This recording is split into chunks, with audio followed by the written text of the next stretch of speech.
풀벌레 소리가 끊겼다. 안개가 저 숨을 죽이듯 낮게 깔린 산길. 바람조차 멈추어 있었다. 쉬, 검이 공기를 갈랐다. 은빛 궤적이 허공에 한 줄기 선을 그었으며 도적의 검이 맥없이 튕겨나갔다. 충격이 손목을 타고 팔 전체로 번졌을 것이다. 검을 휘두른 것은 젊은 여자였다. 하얀 도복의 긴 머리를 높이 묶은 자태가 안개 속에서 꽃이 피어오르듯 선명했으며 검끝이 그리는 궤적마다 매화 꽃이 피 흩날리는 듯한 잔상이 남는 거야. 빠르고 정확하고 아름다운 검법이었다. 나무 뒤에서 금빛 눈이 그 검법을 따라가고 있었다. 쇳내가 바람에 실려왔다. 한 초씩도 놓치지 않겠다는 듯 세로동공이 미세하게 팽창했으며 용족의 기억이 그 궤적 하나하나를 새기기 시작하는 거지. 저 검법은 화산파의 것인가? 이 이야기가 궁금하다면 구독 한번 부탁드립니다. 은거처를 떠난 것은 해가 뜨기도 전이었다. 바위 사이에 비밀 통로를 빠져나오자 차가운 산바람이 얼굴을 때렸고 이슬에 젖은 풀잎이 발목을 스치며 차갑게 닿았다.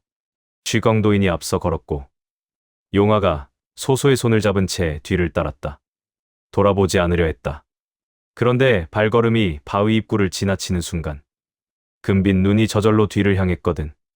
한 달을 보낸 은거처의 지붕이 새벽 안개 사이로 작아지고 있었으며 마당의 돌바닥에 남겨진 수련 자국의 안개 너머에서도 선명하게 떠올랐다. 처음으로 길을 몸 밖으로 꺼낸 곳, 처음으로 검에 용화를 실은 곳, 처음으로 싸움 앞에 선 곳. 짧은 시간이었으나 이 몸이 기억하는 것들은 결코 가볍지 않은 거야. 떠나야 했다. 그런데 발이 무거웠다. 소소의 작은 손이 꼭 쥐어져 있었다. 아이의 손에 힘이 들어간 것은 불안 때문인지 이별의 무게 때문인지 가늠할 수 없었으나 놓지 않으려는 의지만은 뚜렷이 느껴지는 거지. 산을 내려가는 길은 올라왔을 때보다 가팔랐거든. 이끼 낀 돌 위로 발을 디딜 때마다 미끄러질 것 같은 불안이 발바닥을 타고 올라왔으며 소소가 한 발을 헛디뎌 비틀거리자 재빨리 팔을 뻗어 아이의 허리를 잡아 세웠다. 괜찮습니까? 네. 공자님. 괜찮아요. 소소가 멋쩍은 웃음을 짓고는 다시 발걸음을 옮겼으나 이후로는 용화의 옷자락 끝을 꼭 쥐고 놓지 않았다. 아이의 손가락이 옷감을 잡는 힘이 산을 내려갈수록 세어지는 것이 발 아래에 놓인 돌 때문만은 아닌 거야. 걸으면서도 수련을 멈추지 않았다. 길가에서 꺾어온 나뭇가지를 오른손에 쥐고 용화를 흘려보내는 연습을 반복했는데 목검과는 재질이 달라 감이 잡히지 않는 부분도 있었으나 경맥을 연장하는 감각 자체는 몸에 남아 있었다. 나뭇가지 끝에서 붉은 빛이 희미하게 번지다 사라지기를 되풀이했으며 5초에서 시작한 유지 시간이 산을 반쯤 내려올 무렵에는 7초까지 늘어나 있었다. 여전히 불안정하기는 했지만 어젯밤의 돌파가 헛된 것이 아님을 확인하는 과정인 거야. 취광도인이 술병을 기울이며 여유롭게 걸었다. 노인의 발걸음에는 서두름이라는 것이 없었으며 산새 소리에 고개를 돌리고 풍경을 살피는 모습이 산행을 즐기는 나그네와 다를 바 없었거든. 노인이 술을 마시는 빈도가 평소보다 잦은 것을 눈치챘으나 묻지는 않았다. 스승이 술을 많이 마시는 날은 생각이 깊은 날이라는 것을 한 달 사이에 배운 터였다. 서두를 필요는 없다. 하지만 너무 느려도 안 돼. 노인의 말에 담긴 뜻이 걸음의 속도만을 가리키는 것이 아님을 알았다. 세상으로 나가라는 것이었고 하지만 준비가 되지 않은 채 부딪히지는 말라는 것이었다. 스승의 말은 늘 그랬다. 간결한 말 속에 여러 겹의 뜻을 품고 있어서 걸으면서 곱씹어야 비로소 속살이 드러나는 거지.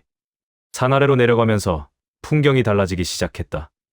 울창하던 솔숲이 성그러지며 화렵수가 섞여들었고 나무 사이로 멀리 마을의 지붕들이 점점이 보이기 시작하는 거지. 공기도 달라졌다. 산 위에서는 소량과 젖은 흙내가 전부였으나 아래로 내려올수록 어디선가 밥 짓는 냄새가 바람에 실려 올라왔으며 나무를 베는 소리가 먼 곳에서 간헐적으로 울려왔다. 새로운 세계로 나가고 싶었다. 그런데 걸음을 옮길 때마다 등 뒤에 정막이 어깨를 붙잡는 것 같았다. 산길 중턱에 이르렀을 때였다. 새 소리가 끊겼다. 바람도 멈추었다. 아래쪽에서 쇳소리가 올라왔다. 검과 검이 부딪히는 날카로운 금소금이었으며 그 사이사이에 짧은 비명과 거친 고함이 뒤섞여 있었거든. 소리의 간격으로 미루어 한쪽이 여럿을 상대하고 있었고 쇠가 쇠를 때리는 충격음의 세기가 점점 약해지는 것이 밀리고 있다는 뜻인 거야. 취광도인이 발을 멈추었다. 노인의 귀가 소리를 향해 천천히 기울었고 술병을 내리며 콧잔등에 주름이 잡혔다. 노인의 손에서 술병이 내려가는 것은 심각한 상황의 신호였거든. 산바람이 아래에서 불어올라 피 냄새를 실어왔다. 비릿한 쇳내가 코를 찔렀다. 단전 안의 용화가 본능적으로 맥동하기 시작했으며 손바닥에 땀이 배어나왔다. 싸움이군. 소소를 바위 뒤에 앉혀두었다. 아이의 눈이 불안하게 커졌으나 입을 다문 채 고개를 끄덕였으며 작은 두 손으로 무릎을 꼭 쥔 모습이 한 달 전의 아이와는 달라 보였다. 앞으로 나아갔다. 큰 바위 위에 올라서자 아래쪽 산길이 한눈에 내려다 보이는 거야. 아침 안개가 아직 거치지 않은 골짜기 사이로 희뿌연 공기가 깔려 있었으나 용족의 눈에는 안개 너머의 윤곽까지 또렷이 잡혔다. 5명의 사내가 한 사람을 에워싸고 있었다. 에워싸인 쪽은 젊은 여자였다. 하얀 도복에 긴 머리를 높이 묶었으며 허리에 찬검집에서 검을 뽑아든 자세가 흐트러짐 없이 곧았다. 도복 어깨에 자수로 놓인 매와 문양이 안개 속에서도 선명하게 눈에 들어왔으며 검을 쥔 손가락 하나하나에 힘이 고르게 실려 있었다. 샤, 검법이 유려했다. 한 초식을 펼칠 때마다 검끝이 그리는 궤적이 꽃이 피 바람에 흩날리듯 부드러운 곡선을 만들어냈으며 그러면서도 찌르고 베는 순간만큼은 날카롭게 변하는 완급 조절이 눈에 들어왔다. 부드러움으로 상대를 끌어당기다가 날카로움으로 끊어내는 이중적인 검결이었으며 그 전원이 숨 하나의 간격도 없이 이어지는 거야. 매화검법, 화산파의 대표 검술이었다. 취광도인에게 강호의 문파에 대해 들었던 기억이 떠올랐거든. 화산파는 정파, 구대문파 가운데 검술로는 손꼽히는 곳이며 매화검법은 그 근간이 되는 검술이라고 했다. 매화가 겨울의 빛, 고난 속에서 꽃을 피우는 검결이라는 스승의 설명이 떠올랐으며 지금 눈앞에 펼쳐지는 것이 바로 그 뜻이었다. 5을 상대하면서도 자세가 무너지지 않는 것이 겨울 속의 매화처럼 완강한 거야. 금빛 눈동자가 그 검법의 궤적을 하나하나 추적하기 시작했다. 용족의 기억이 무의식적으로 작동하며 초식의 흐름과 발의 위치와 힘의 방향을 동시에 저장하고 있었거든. 보는 것만으로 몸에 새기는 이 능력이 이 세계에서는 가장 날카로운 무기가 되리라고 스승이 말한 적이 있었다. 여기서 더 밀리면 끝이다. 하지만 5 상대는 벅찼다. 여자가 1명을 쓰러뜨렸으나 빈틈을 노린 사내 하나가 뒤에서 검을 내리쳤다. 하얀 도복의 어깨 부분이 갈라졌다. 피가 스며들었다. 여자의 어깨가 한쪽으로 기울었으며 이를 악문 기색이 턱선을 따라 역력하게 드러났다. 검을 놓지는 않았다. 상처를 감싸듯 몸을 반바퀴 돌려 거리를 벌리는 판단이 빨랐으나 발밑에서 마른 낙엽이 바스러지는 소리가 났다. 발이 흔들리고 있었다. 몸이 먼저 움직였다. 생각보다 행동이 앞서는 것은 200년을 살아온 용족의 본능이 아니라 한 달 사이에 생긴 인간적인 반응이었을 것이다. 바위 위에서 뛰어내렸다. 발이 땅에 닿는 순간이었다. 도적의 검이 여자의 등을 향해 내려오고 있었으며 오른손에 쥔 나뭇가지로 그 궤도를 가로막았다. 나무와 쇠가 부딪혔다. 팔목에 충격이 튀어 올라왔고 손바닥까지 얼얼한 진동이 번졌다. 나뭇가지 손잡이 부분에서 가는 금이 가는 소리가 들렸으며 어딘가에서 새 한 마리가 푸드덕 날아올랐다. 도적이 고개를 돌렸다. 금빛 눈과 마주친 사내의 입이 열렸으나 용화의 나뭇가지가 먼저 움직였다. 손목 힘줄위를 정확히 가격하자 사내의 손에서 힘이 빠졌다.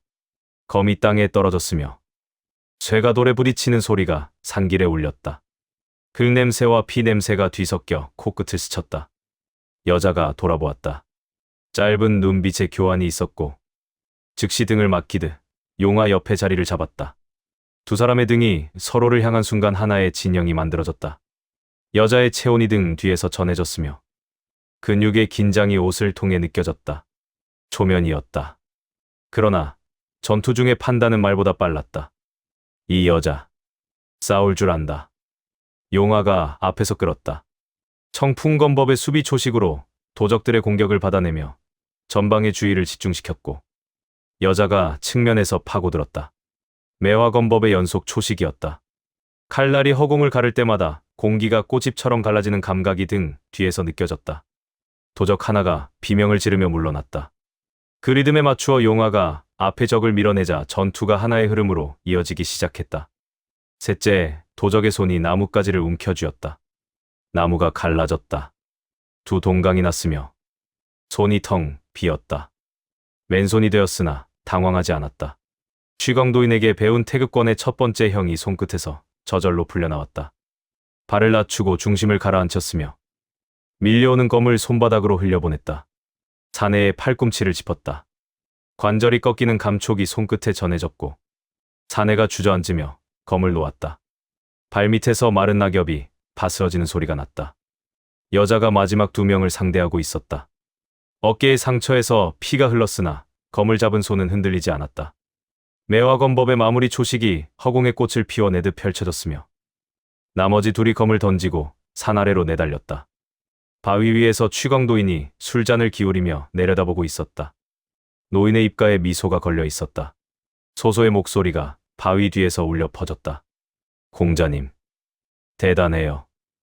아이의 환호가 산길에 퍼졌고 용화의 어깨에서 힘이 빠졌다. 숨이 느리게 올라왔다. 손바닥을 내려다보니 나뭇가지 파편이 피부에 박혀 있었으며 손 전체가 가늘게 떨리고 있었다. 도적들이 흩어지고 난 뒤였다. 산길 옆에 널쩍한 바위에 걸터앉아 숨을 고르는 동안 아침 안개가 열기 속에서 흩어지고 있었다. 돌에 닿은 손바닥이 축축하게 젖어 있었다. 여자가 검을 거두며 먼저 다가왔다.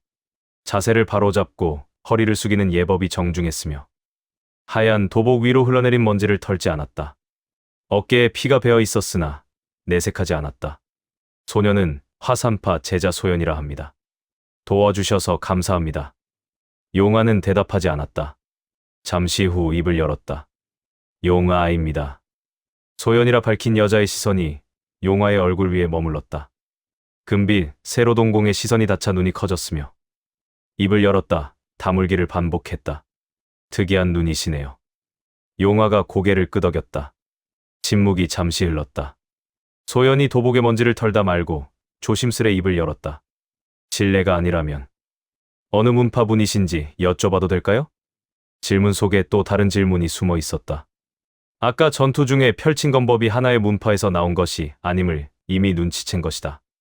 한 초식은 청풍검법이었고 다른 초식은 태극권이었으며 그 둘을 자연스럽게 오가는 것은 강호의 상식으로는 설명하기 어려운 일이었다. 여러 곳에서 배웠습니다. 소연의 눈썹이 한 치쯤 올라갔다. 손이 도복 자락을 쥐었다. 여러 곳이라면 아까 그 검법 말인데요. 청풍검법도 섞여 있고 태극권도 있고 본 적 없는 것도 있었거든요. 보통은 한 문파의 무공만 수련하는 게. 소연이 말을 멈추었다. 강호의 관례를 꺼내려다 그만둔 것이었다. 취광도인이 느릿하게 바위에서 내려왔다. 내 제자야. 소연의 시선이 노인에게로 옮겨갔다. 눈이 한 뼘은 더 커졌다. 이름을 알아본 것은 아니었으나 노인의 걸음걸이 하나에서 풍기는 무게가 예사롭지 않았다. 술병을 든 손의 느긋함 속에 감추어진 것이 무엇인지 화산파 제자의 감각이 감지한 것이다. 소연이 본능적으로 자세를 고쳐잡았다. 노전백께 인사드립니다. 취광도인이 손을 내저으며 웃었다. 소소가 바위 뒤에서 살금살금 나와 소연 옆에 섰다. 아이가 동그란 눈으로 소연의 하얀 도복과 허리에 찬 검을 번갈아 보았다. 소연이 다시 용화에게 시선을 돌렸다. 스승과 제자의 관계를 확인한 뒤에도 호기심은 줄어들지 않았다. 화산파 합동 모임에 가는 길이었어요. 잠시 뜸을 들이더니 덧붙였다. 정파, 구대문파가 모여 회의를 하거든요. 저는 화산파에서 혼자 파견되었습니다. 혼자 파견이라. 취광도인의 한마디였다. 소연의 목덜미가 붉어졌다. 시선을 바닥으로 떨구었으나 입꼬리가 미세하게 올라가는 것을 숨기지 못했다. 잠시 쉬는 동안 소연이 어깨의 상처에 약을 바르고 천으로 동염했다.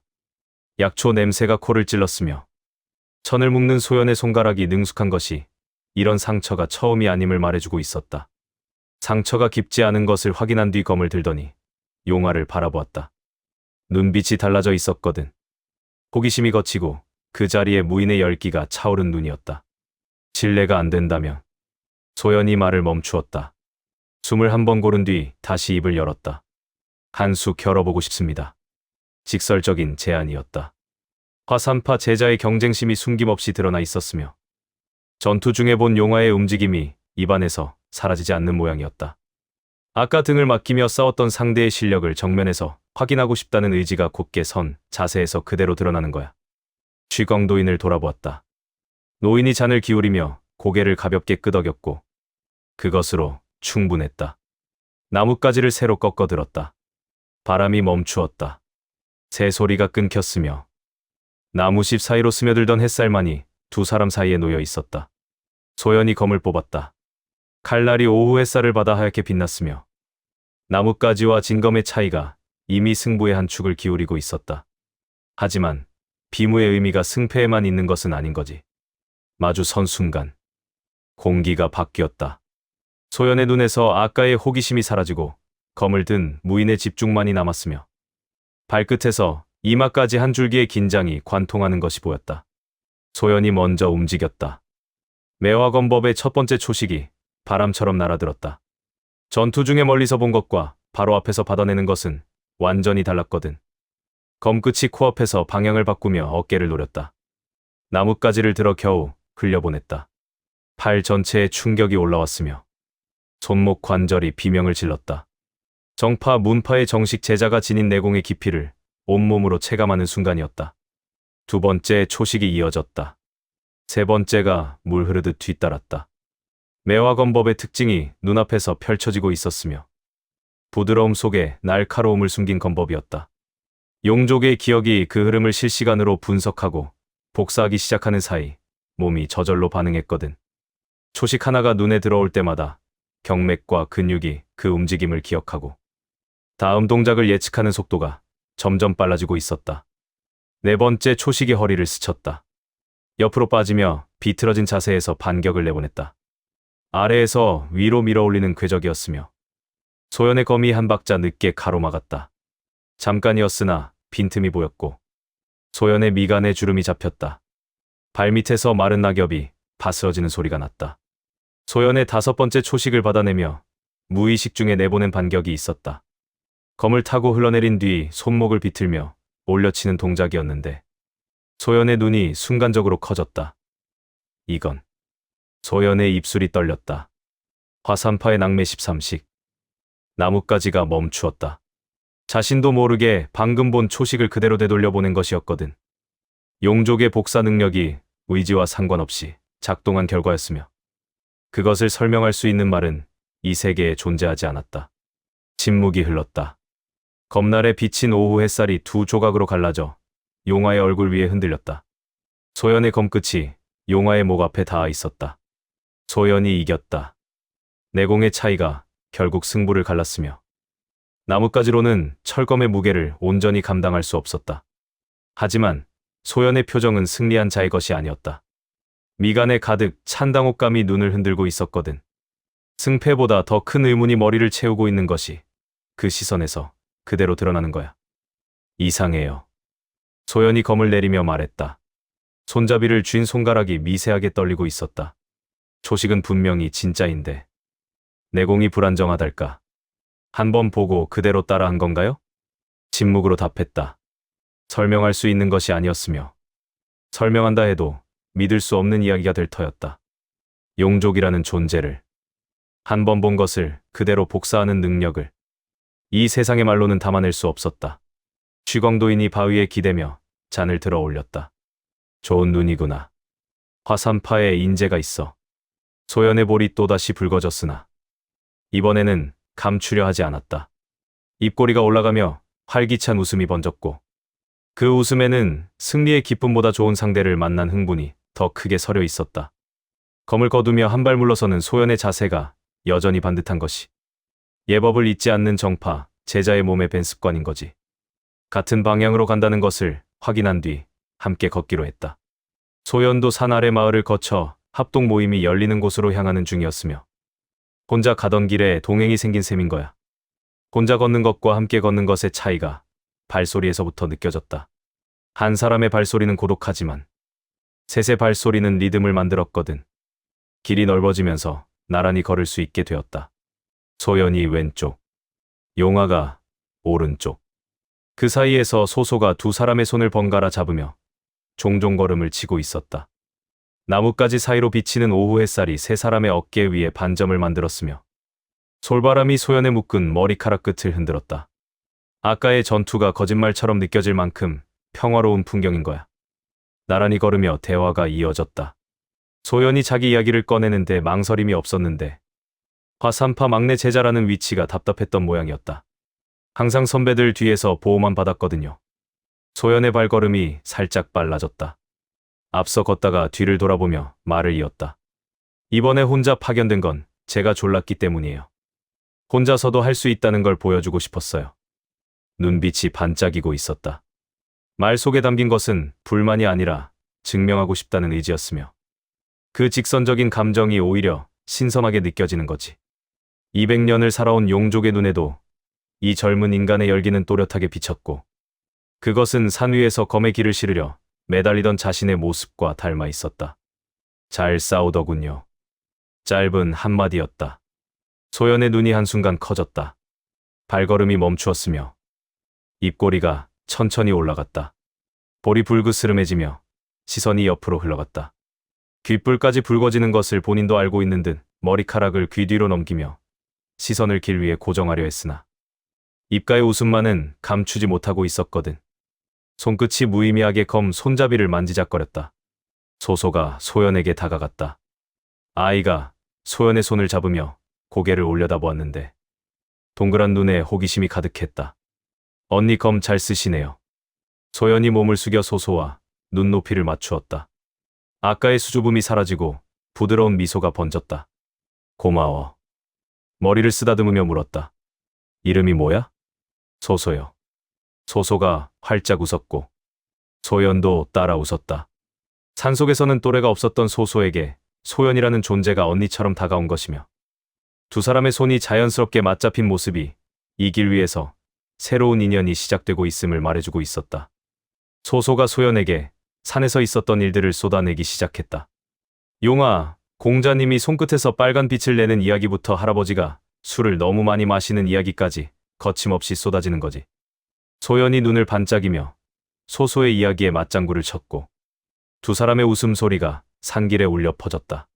취광도인이 한 발 뒤에서 술을 마시며 느릿하게 따라왔다. 젊은이들이 대화하는 모습을 바라보는 노인의 얼굴에 미소가 걸려 있었으나 눈가에는 그것만이 아닌 빛이 스며 있었거든. 제자에게 동행이 생겼다는 것. 그리고 스스로가 곧 그 곁에서 빠져야 한다는 것. 노인이 술병을 기울이는 각도가 조금 더 깊어진 것을 용화만이 알아차리고 있었다. 삐걱. 낡은 객잔 문이 열렸을 때 코끝을 먼저 찌른 것은 된장 끓이는 냄새였다. 산 아래 작은 마을. 지붕 열채가 채 되지 않는 곳에 객잔이 하나 있었으며 네 사람의 신발 밑에는 산길의 흙먼지가 두텁게 쌓여 있었다. 기둥에 걸린 등불에 불이 막 들어오기 시작했고 모기 한 마리가 불빛 주위를 맴돌다 타다 불꽃에 몸을 던졌다. 밥상이 들어왔다. 소소가 반찬을 맛보며 눈을 반짝이는 동안 용화의 젓가락이 멈추었다. 옆 탁자. 상인 차림의 사내들이 목소리를 낮추고 있었으나 용족의 귀에는 벽 너머의 속삭임도 또렷이 들리는 법이거든. 그 겸교가 움직이고 있대. 남쪽 마을 셋이 습격당했다더라. 벌써 셋이나? 관부에서는 뭘 하고 있는 거야? 무인들 일에 관부가 끼어들 수 있겠어? 그래서 정파에서 모임을? 겸교. 젓가락을 쥔 손에 힘이 들어갔다. 어젯밤 은거처로 찾아온 사내들의 검은 옷. 그 위에 새겨진 붉은 화염 문양이 눈앞에 겹쳤다. 사검이라 불리던 자의 뱀 같은 눈. 철검이 반으로 갈라지던 순간에 금속음이 귓가에 다시 울렸다. 소연이 젓가락을 내려놓았다. 그 소리가 상인들의 대화를 들었다는 신호였는지 표정이 달라져 있었다. 정파 합동 모임이 열려요. 그 겸교 대응을 논의하려고요. 구대문파뿐 아니라 중소문파, 속가, 무인들까지 모인다고 들었어요. 소연의 목소리에 무게가 실려 있었다. 혼자 파견되었다는 사실의 의미가 조금 전과는 다르게 느껴졌다. 자신을 증명하고 싶다던 말 뒤에 화산파가 막내 제자를 보낼 수밖에 없을 만큼 사태가 급박하다는 뜻이 숨어 있었을지도 모르는 거야. 취광도인이 국그릇을 내려놓았다. 노인의 표정에서 평소의 느긋함이 사라져 있었다. 주름 사이로 무거운 것이 지나갔으며 손짓으로 용화를 불러 객잔 마루 끝으로 이끌었다. 소소와 소연에게 들리지 않을 만큼의 거리. 내가 가야 할 곳이 바로 그 모임이다.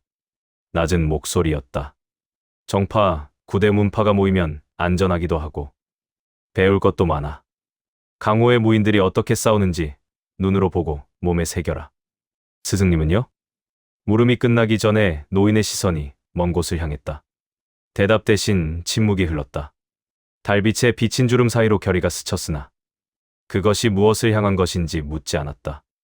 물어도 답하지 않을 것임을 알고 있었거든. 따로 확인할 것이 있다. 노인의 눈가에 서린 어둠. 그 겸교와 관련된 것이라는 짐작은 할 수 있었으나 그 너머는 가늠할 수 없었다. 단지 고개를 끄덕였을 뿐이다. 그 끄덕임에 신뢰와 이별의 예감이 함께 담겨 있었다. 객잔 밖으로 나왔다. 쏴. 서쪽에서 바람이 불어왔다. 먹구름이 밀려오며 별빛을 하나씩 삼키고 있었고 찬바람이 도포자락을 세차게 흔들었다. 하늘이 낮아지고 있었다. 강호가 흔들리기 시작한 것이다. 그 겸교가 움직이고 정파가 모이고 그 한가운데로 용화라는 이름이 아직 알려지지 않은 청년이 걸어 들어가려 하고 있었다. 또가 발소리가 뒤에서 들렸다. 소연이 마루로 나와 용화의 옆에 섰다. 같은 하늘을 올려다보며 아무 말 없이 서 있었는데 같은 방향을 보고 있다는 것만으로도 동행의 의미가 만들어지는 거지. 바람이 소연의 묶은 머리카락을 흩날렸다. 두 사람의 그림자가 객잔 마루 위에 나란히 드리워져 있었다. 쏴. 바람이 더 세차게 불었고 먹구름이 달을 삼켰다. 마을 위로 어둠이 한 겹 더 내려앉는 사이 객잔의 등불만이 외롭게 타오르고 있었다. 강호는 이미 움직이고 있었다. 다음 화. 작별과 시작. 용화. 우림에 떨어지다 -9화 끝.